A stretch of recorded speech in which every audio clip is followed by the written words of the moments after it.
今天趁他们在睡觉，然后给他们梳一下毛，看一看我家3只猫谁是终极掉毛怪。那我们现在就开始吧。首先先给蟹黄包梳。蟹黄包来家里之后还没有给它梳过毛，还有点害怕。闻闻，是你的味道。用这个小梳子梳不下任何毛来。我们再用一下这个去浮毛的梳子看一下。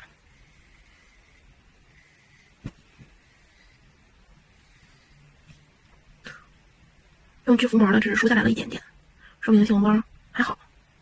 那我们去试一试小团团。现在给我们的团团同学梳。先用小梳子，团团不是很喜欢被梳毛，先用小梳子。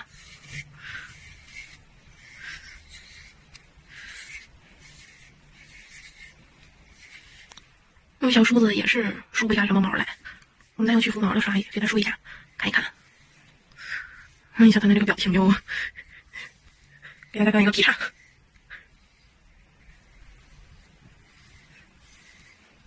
给你梳梳这个腿。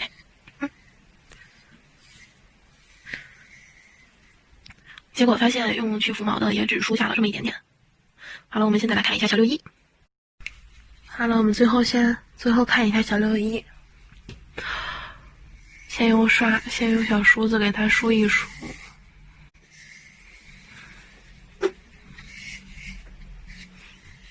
小六一很喜欢梳毛，每次都特别配合我。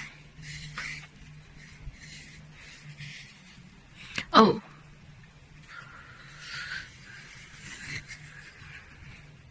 用这个梳子就已经梳下来了这么多，我们再梳一梳。我们先把这个毛毛取下来，然后看一看还会不会再梳起来。先放在这儿。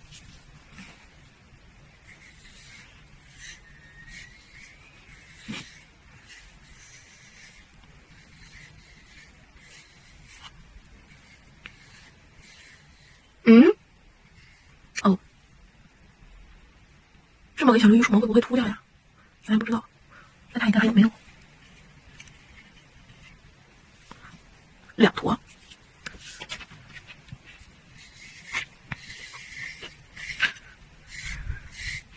梳梳头。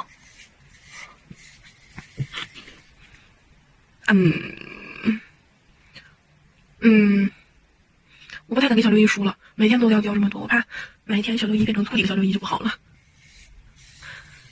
大家知道这种现象是正常的吗？我也有给他们吃蛋黄，但是只有小六一掉这么多，之前就没有，然后只是最近开始的。一开始我以为是得了猫癣，检查了一下，身上并没有猫癣，但是就是像蒲公英一样。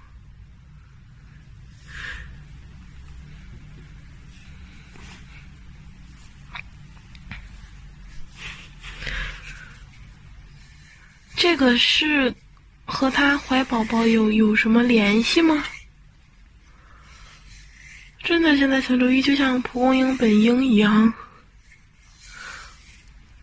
就一直在掉毛，就还没有用去浮毛的这个梳子。如果用了去浮毛的这个梳子，它会掉的更多。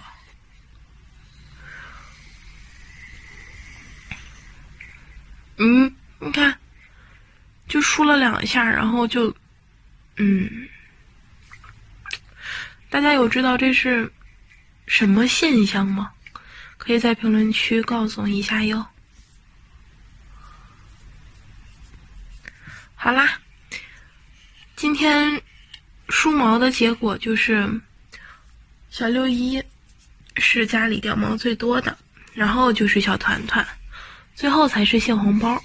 可能因为蟹黄包身上的毛不是很多的缘故，所以并没有怎么掉毛。好啦，我们下期再见啦。